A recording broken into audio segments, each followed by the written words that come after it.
রোজা রেখে ক্লান্ত হয়ে গেছে, ইফতার করে জায়গায় গোড়ই পড়ছে, নামাজ পড়তে যাবে না, কয় না রোজা থেকে কষ্ট হয়ে গেছে, নামাজ পড়বো না। এই সুযোগ আছে নাকি? রোজা রাইকা কষ্ট হয়ে গেলে নামাজ ছাড়া জায়েজ নাই। হজ করতে করতে হজ এমন কষ্টের ইবাদত, যারা হজে গেছেন তাদের কাছে জিজ্ঞেস করেন, যারা পায়ে হেঁটে হজ করছে। আরাফাতে মাগরিবের আজান হওয়ার পরে রওনা দিতে হয় মুজদালিফার দিকে। এখন যাতায়াতের অনেক ব্যবস্থা হয়ে গেছে, তবে একদল মর্দে মুজাহিদ তারা প্রতিজ্ঞা করে যায়, আমরা পায়ে হেঁটে হজ করব। 13 সালে আলহামদুলিল্লাহ পায়ে হেঁটে হজ করছি। আরাফায় মাগরিবের পরে আজান দেওয়ার পরে রওনা দিতে হয়, মাগরিব ওখানে পড়া যাবে না। মুজদালিফায় যে জমা বাইনা সালাতাইন, আগে মাগরিব তারপরে ঈশা, রাত 11টা 12টা 1টা 2টা পর্যন্ত বেজে যায় পায়ে হেঁটে যেতে যেতে। 11 কিলোমিটার পথ, কিন্তু যাইতে অনেক কষ্ট। প্রথম 3 কিলোমিটার যাইতে হাঁটাই লাগে না, শুধু সোজায় দাঁড়ায় থাকতে পারলি, পড়িয়ে গেলেও হাঁটা লাগবে না, মরি যেতে। সোজায় দাঁড়ায় থাকবেন, হাঁটা লাগে না। স্রোতের গতিতে মানুষ এমনি এমনি সরতে থাকে। 2-3 বছর আগে, 4-5 বছর আগে শুনেছিলাম আমাদের মুরব্বীরা গবেষণা করে পাইছে আমাদের পূর্বপুরুষ নাকি বান্দর। সুবহানাল্লাহ, কিছু কন। মানুষের যদি ব্যাকগ্রাউন্ড খারাপও থাকে, তখন বর্তমান অবস্থা যদি ভালো হয়, ব্যাকগ্রাউন্ডটাকে গোপন করার চেষ্টা করে, খারাপ ব্যাকগ্রাউন্ড গোপন করার চেষ্টা করে। ক্ষেত খামারে কিষান বাদাই দিয়ে বেড়াইছে, কুলি কামলাগিরি করে বেড়াইতো, নিজেও নিজের বাপও দাদাও 14 পুরুষ এরকম দুর্বল ছিল। হঠাৎ করে যদি বর্তমান জেনারেশন আঙ্গুল ফুলে কলা গাছ হয়ে যায়, সাহেব হয়ে যায়, চেয়ারের মালিক হয়ে যায়, যত জায়গা ওয়াজে যাবে খুদকুড়ো কাটা সামনে বসে। এরা ওয়াজ না শোনে না বোঝে। 10 টাকা নাই, বাদাম কিনে খেয়ে যা, না থাকলে আমার কাছ থেকে নিয়ে যা, সব শরীর পর বসলে চুপ করে থাকবে না। কিন্তু মক্তবে বলাইছে, আমি বাড়ি বানিয়ে দেশ কিনে লাঠিয়ে নি পারি বেকায়দা, কথার লাইন কেটে যায়। আল্লাহু আকবার। তো ব্যাকগ্রাউন্ড খারাপ থাকলে তা লুকানোর চেষ্টা করে না। আপনারা সেই এলাকার মানুষ থাকলে জানবেন বা বুঝবেন, বলার দরকার নাই। আমি জানি আজ থেকে প্রায় 40 বছর আগের একটা খবর। কোন এক এলাকা এই তেল গরু দিয়ে ঘুরাইয়া যে গান ভাঙ্গানোর তেল বানায়, ওদের কি কয়, কুলু কয় না? কুলু প্রসিদ্ধ একটা এলাকা, কুলুর খুব প্রসিদ্ধি ছিল সেই এলাকায়, এই তেল ভাঙ্গানো কারবার ছিল। আমরাও দূর থেকে আসতাম সেখানে। তো ওই ফ্যামিলিতে একটা লোক শিল্পপতি হয়ে গেছে, কলুর ব্যবসা করে শিল্পপতি হয়েছে, কিন্তু বর্তমান ব্যবসা বড় হওয়ার কারণে নাম দিয়েছে অয়েল ইন্ডাস্ট্রিজ। ছোট ছোট জুড়িতি করে মাছ বেছে বেড়ালি তার নাম হলো জাইলিয়া, আর বড় মাছের কারবার করলে তার নাম ফিশারিজ। ছোট মানুষ যদি স্লিপ করে আষাঢ় খাইয়ে পড়ে যায়, আষাঢ় খাইছে। এমপি সাহেব যদি পড়ে যায়, স্লিপ করছে। ব্যক্তি বিশেষ ভাষা পাল্টে যায় না। তো ওই ভদ্রলোক অয়েল ইন্ডাস্ট্রিজের মালিক, শিল্পপতি হয়ে গেছে, কিন্তু সেই কলু নামে ডাকে, নামটা কব না। সেই এলাকার মানুষ যেন শুনতে চাই লাইভি। আমার 40 বছর, আজ থেকে 40 বছর আগে হবে, আমি ছোট তখন, মামা বাড়ি যাই, সেই এলাকা থেকে শুনি ওই ভদ্রলোক সেই আমলে এলাকার মানুষদের 3 লাখ টাকা দিতে চাইছে যে তোমরা আমারে কুলু কবা না। এই কুলু ভালো শোনা যায় না, ব্যাকগ্রাউন্ড ভালো না। তো সবাই কয় 3 লাখ টাকা মানে কি? 3 লাখ টাকা মানে সে আমলে কমপক্ষে 300 বড় ধরনের গরু হয়, 1000 টাকার উপরে গরু ছিল না সেই সময়। তো সবাই বলতেছে দাও তুমি টা, আমরা খাই। আমরা নয় কয়জন না করলাম, দেশের মানুষ করলে তাতে হবো কি দিয়ে, ঠিক কিনা? তো ব্যাকগ্রাউন্ড কলু এইটা স্বীকার করতে চায় না। এটা মুসার জন্য সে সেই আমলে 3 কোটি, মানে এই আমলে 3 লাখ, মানে এই আমলে 3 কোটি টাকারও বেশি, এই পরিমাণ টাকা খরচ করতে ব্যস্ত। আমাদের ব্যাকগ্রাউন্ড কত ভালো, আমাদের জন্ম শুরু হয়েছে, মানব জাতির সূচনা একজন সাধারণ পাবলিকের থেকে না, একজন জলিলুল কদর নবী বলকে রসুল থেকে, হযরত আদম আলাইহিস সালাতু ওয়াস সালাম থেকে। কত ফার্স্ট ক্লাস ব্যাকগ্রাউন্ড না? এইটা তার পছন্দ হয়নি। বিজ্ঞানী ডারউইন সে কয় না আমার আব্বার নাম বান্দর, তার বাপের নাম বান্দর। এইটা বুঝাইতে যাইয়া সারা দুনিয়ার মানুষকে বান্দরের আওলাদ বানানোর চেষ্টা চালাইছে। অন্য দেশে পারলিও আল্লাহর রহমতে বাংলাদেশে পারে নাই। আমরা কি বান্দরের আওলাদ? আমাদের ব্যাকগ্রাউন্ড অনেক ভালো, ঠিক কিনা? এইগুলো সব কিসের কারণে? মানবতা শিক্ষার যে সিলেবাস, সেই সিলেবাসের এলেম জ্ঞান না থাকার কারণে, ঠিক কিনা? ও যদি কোরআন পড়তো তাহলে কোরআনে জানতো আল্লাহ পাক বলেছেন ইন্নী জাইলুন ফিল আরদে খলিফা, আমি খলিফা প্রতিনিধি বানাইতে চাই।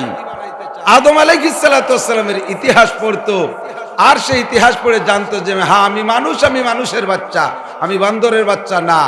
এই কোরআনের ইলম না থাকার কারণে সে নিজেকে মানুষের থেকে পশুর দিকে নেওয়ার চেষ্টা চালাইতেছে, ঠিক কিনা?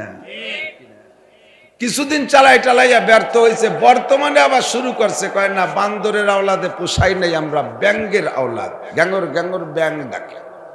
বুড়ো বুড়ো মাস্টার আর 2 বছর পর রিটায়ার্ড হবে, শুয়ে থাকলে হাফাড়ি জ্বালায় বাঁচে না, তারে নিয়ে সেই ব্যাং লাফানো শিখে 2 লাখ দিয়ে স্টক করে শীতে ঘুরি।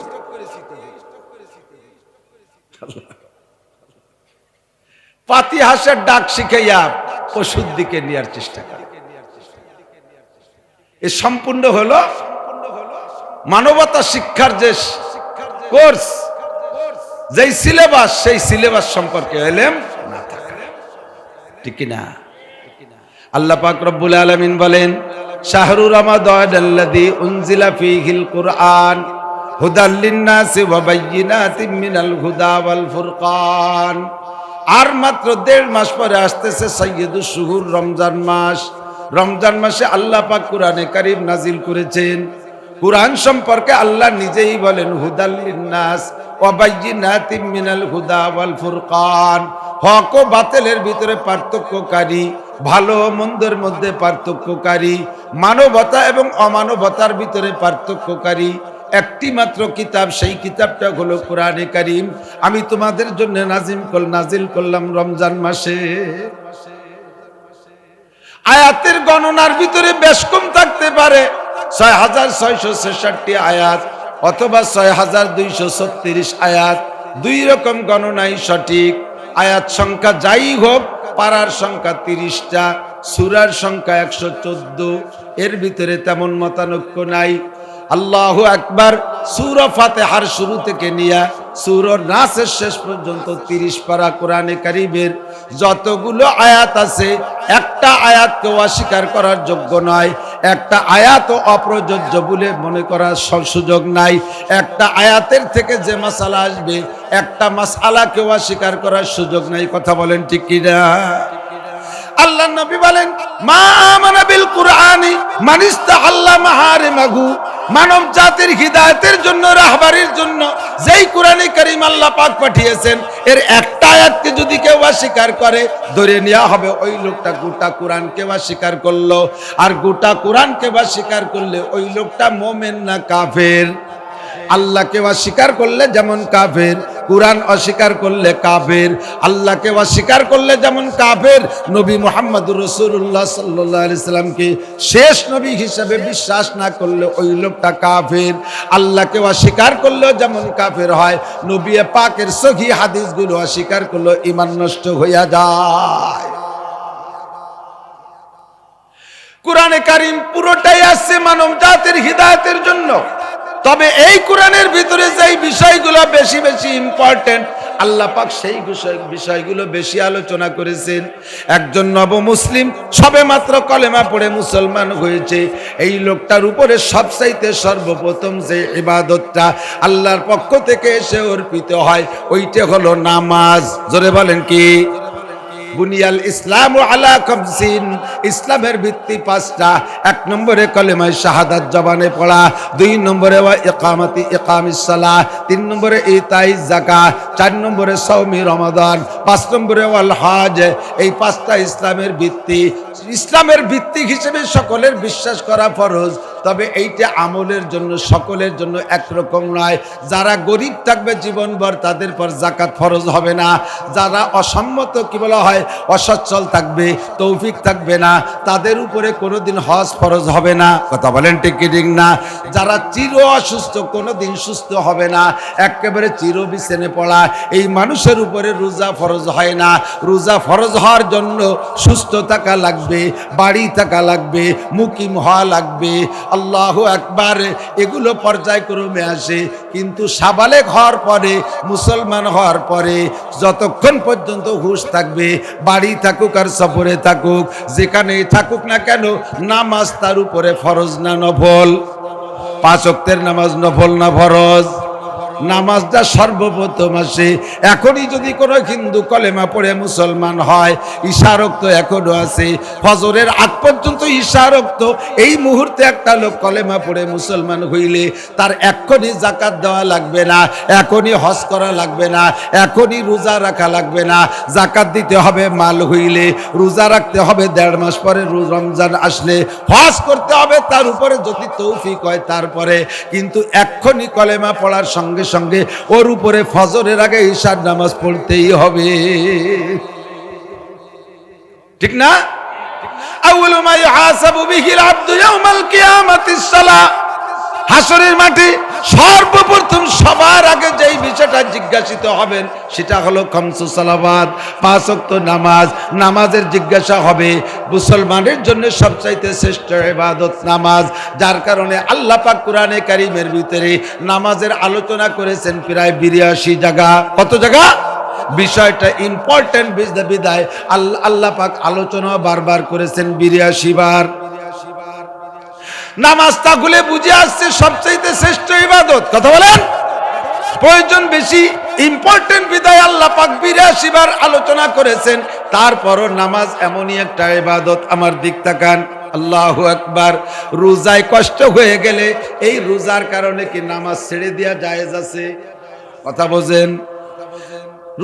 রোজা রেখে ক্লান্ত হয়ে গেছে, ইফতার করে জায়গায় গোলই পড়ছে, নামাজ পড়তে যাবেন না, রোজা থেকে কষ্ট হয়ে গেছে নামাজ পড়বো না। এই সুযোগ আছে নাকি? রোজা রাইকা কষ্ট হয়ে গেলে নামাজ ছাড়া জায়েজ নাই। হজ করতে করতে, হজ এমন কষ্টের ইবাদত, যারা হজে গেছেন তাদের কাছে জিজ্ঞাসা করেন, যারা পায়ে হেঁটে হজ করছে। আরাফাতে মাগরিবের আজান হওয়ার পরে রওনা দিতে হয় মুজদালিফার দিকে। এখন যাতায়াতের অনেক ব্যবস্থা হয়ে গেছে, তবে একদল মর্দে মুজাহিদ তারা প্রতিজ্ঞা করে যায় আমরা পায়ে হেঁটে হজ করব।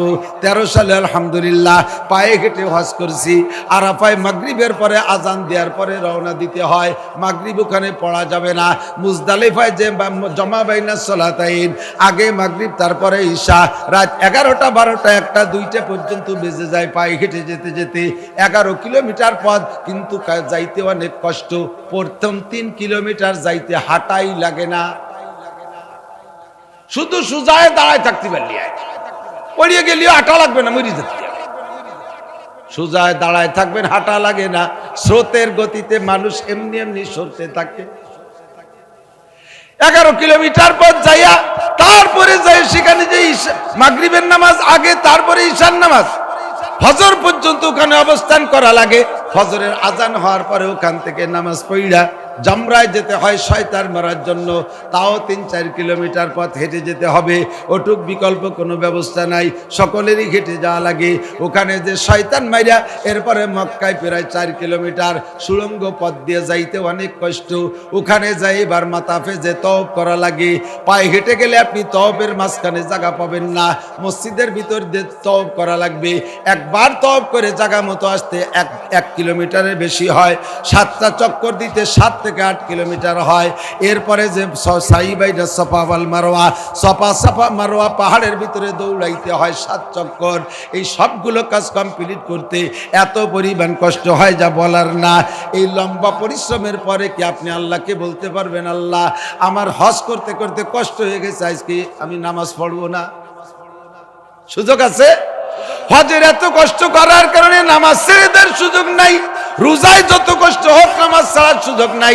20 কোটি টাকা নিয়ে বেরোইছেন, বাড়ি বাড়ি দাঁড়ে দাঁড়ে ঘুরে ঘুরে জাকাত দিচ্ছেন।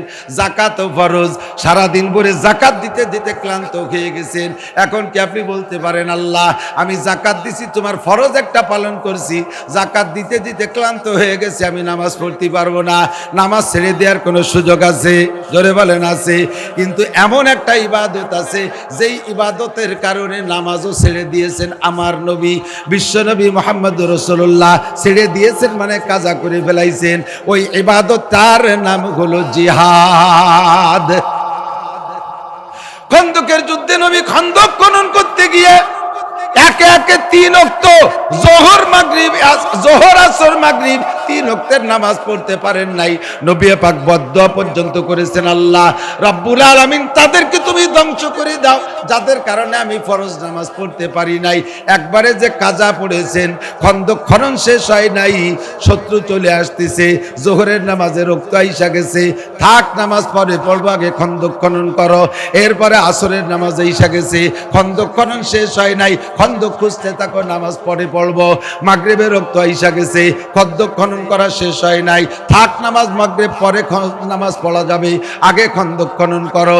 জিহাদ এমনই একটা ইবাদত, যেই ইবাদত করতে যাইয়া ফরজ নামাজের মতো 3 ওয়াক্ত নামাজ নবী পাক পর্যন্ত কাজা করেছে। কাজেই বোঝা যায় ক্ষেত্র বিশেষ প্রয়োজন সাপেক্ষে নামাজের চাইতে গুরুত্বপূর্ণ জিহাদ।